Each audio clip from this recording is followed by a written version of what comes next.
Hello everyone, precis রাইটিংয়ের আরও একটি নতুন ক্লাসে সকলকে স্বাগত।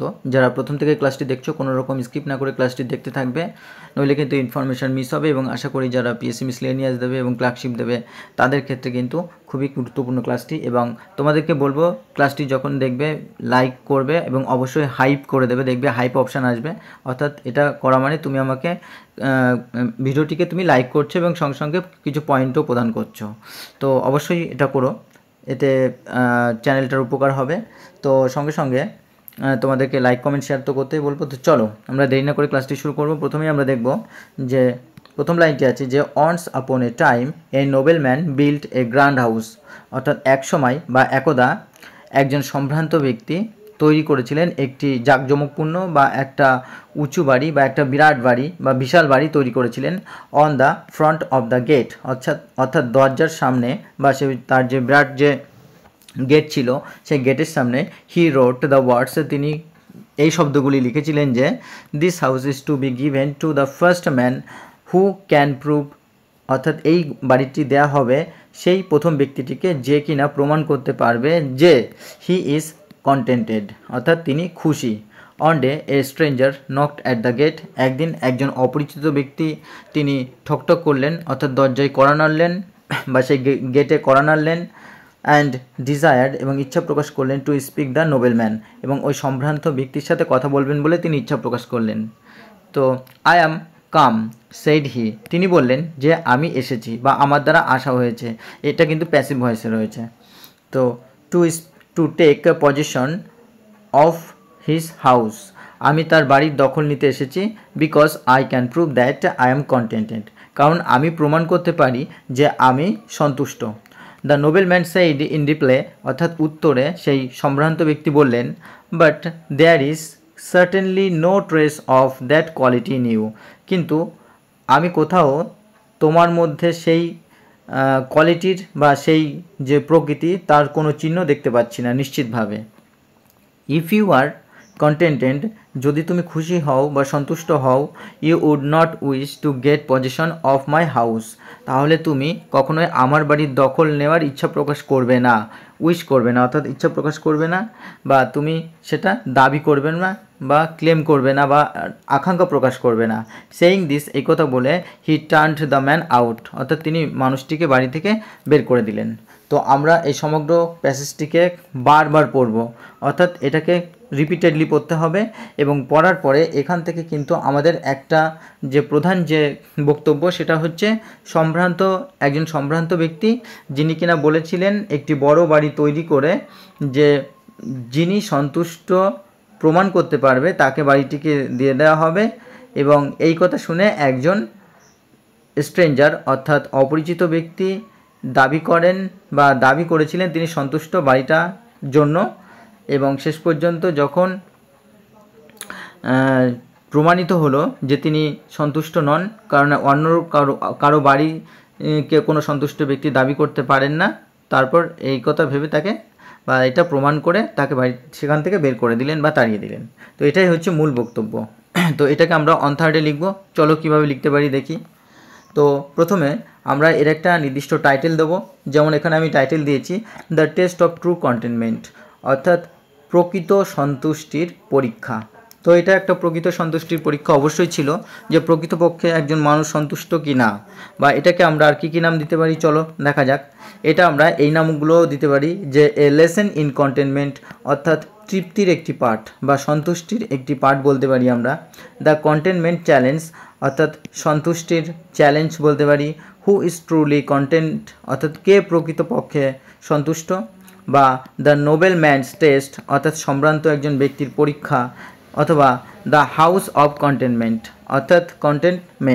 অর্থাৎ খুশির বা সন্তুষ্টির বাড়ি, অর্থাৎ যে প্রমাণ করবে সন্তুষ্ট তাকেই বাড়িটা দেওয়া হবে। তো এইগুলো কিন্তু আমরা পরপর আমাদের যেটা ইচ্ছা লিখতে পারি। সুতরাং যেটা তোমাদের মনে হবে, যেটা তোমাদের মনে থাকবে সেটা তোমরা লিখবে। তো আমরা চলো এটাকে প্রেসিস কীভাবে লিখেছি সেটা আমি দেখিয়ে দিই। তো দেখো এখানে প্রেসিস লিখেছি a noble man built a grand house and declared, তাহলে একজন সম্ভ্রান্ত ব্যক্তি একটি গ্র্যান্ড হাউস অর্থাৎ বিরাট বড় বাড়ি তৈরি করেছিলেন, বা আমরা এটাকে লফটি বলতে পারি। তোমরা লফটি ওয়ার্ডও ইউজ করতে পারো গ্র্যান্ডের পরিবর্তে, বা তোমরা এটাকে এক্সাল্টেড অর্থাৎ খুব সম্ভ্রান্ত বা খুব জাঁকজমকপূর্ণ বাড়ি, বা এলিভেটেড বলতে পারো, এলিভেটেড অর্থাৎ খুব উঁচু বাড়ি, বা তোমরা এটাকে এমিনেন্ট বলতে পারো, এমিনেন্ট একটা প্রসিদ্ধ বাড়ি তৈরি করেছিলেন। অ্যান্ড ডিক্লেয়ার্ড এবং ঘোষণা করেছিলেন, বা এটাকে তোমরা অ্যানাউন্সডও বলতে পারো, কি অ্যানাউন্সড, অ্যান্ড অ্যানাউন্সড অথবা declared it would be given, এটা দেয়া হবে। অর্থাৎ যেহেতু আমরা অতীতকালে বলছি, তো অতীতকালে যখন ভবিষ্যতের কথা বলি তখন কিন্তু আমরা উডের ব্যবহার করি। তো দেয়া হবে টু দ্য ফার্স্ট ম্যান, প্রথম ব্যক্তিকে, হু কুড, যে কিনা, অর্থাৎ এই যে ফার্স্ট ম্যানের কথাই বলা হচ্ছে, যে কিনা প্রমাণ করতে পারতো, হু কুড প্রুভ, বা যে কিনা দেখাতে পারতো, অর্থাৎ এটাকে আমরা শো লিখতে পারি, হু কুড শো, বা হু কুড অ্যাসার্ট, যে কিনা নিশ্চিত করতে পারতো,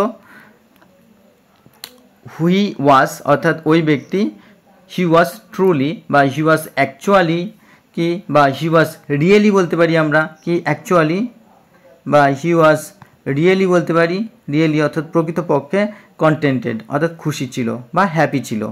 অন ডে এ স্ট্রেঞ্জার, তাহলে একদিন একজন স্ট্রেঞ্জার ক্লেমড অর্থাৎ দাবি করলেন, বা আমরা এটা ডিমান্ডেডও বলতে পারি, কি ডিমান্ডেড দাবি করলেন, দ্য হাউস বাড়িটিকে, সেইং অর্থাৎ এখানে কিন্তু আমরা প্রেজেন্ট পার্টিসিপেলকে ব্যবহার করেছি, কারণ এখানে আমরা কিন্তু অন্য বাক্য তৈরি করতে গেলে কিন্তু বাক্যর অর্থাৎ যে সেন্টেন্স তার সংখ্যা বেড়ে যাবে, অর্ডের সংখ্যা বেড়ে যাবে। তো এই কারণে অর্থাৎ এই কথা বলে, তো সেইং হি ওয়াজ কন্টেন্টেড, এই কথা বলে যে তিনি ছিলেন খুশি। দ্য নোবেল ম্যান রিজেক্টেড, বা আমরা বলতে পারি the noble man refused, refused him, তাকে কি করলেন, তাকে প্রত্যাখ্যান করলেন, তাকে রিফিউজড করলেন বা রিজেক্টেড করলেন।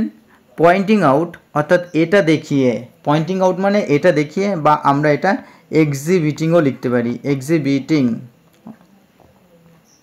এক্সিবিটিং অর্থাৎ প্রদর্শিত করে বা দেখিয়ে, বা ইন্ডিকেটিংও বলতে পারি আমরা, ইন্ডিকেটিং নির্দেশ করে বা দেখিয়ে, ইন্ডিকেটিং দ্যাট যে এ ট্রুলি কন্টেন্টেড ম্যান, একজন প্রকৃত সন্তুষ্ট ব্যক্তি, উড নট ডিজায়ার অর্থাৎ আকাঙ্ক্ষা করবে না, আকাঙ্ক্ষা করবে না বা চাইবে না, পেতে চাইবে না, লং বা আমরা এটা উইশ বলতে পারি, ইচ্ছা প্রকাশ করবে না, বা ওয়ান্ট, এটা আমরা ওয়ান্টও বলতে পারি, চাওয়া, ওয়ান্ট চাইবে না, সামন এলস কোনো অন্য আরেকজনের হাউস অর্থাৎ বাড়ি, অন্য আরেকজনের বাড়ি, অ্যান্ড টার্নড হিম অ্যাওয়ে এবং তাকে তাড়িয়ে দিলেন, বা আমরা বলতে পারি and dismissed him, and dismissed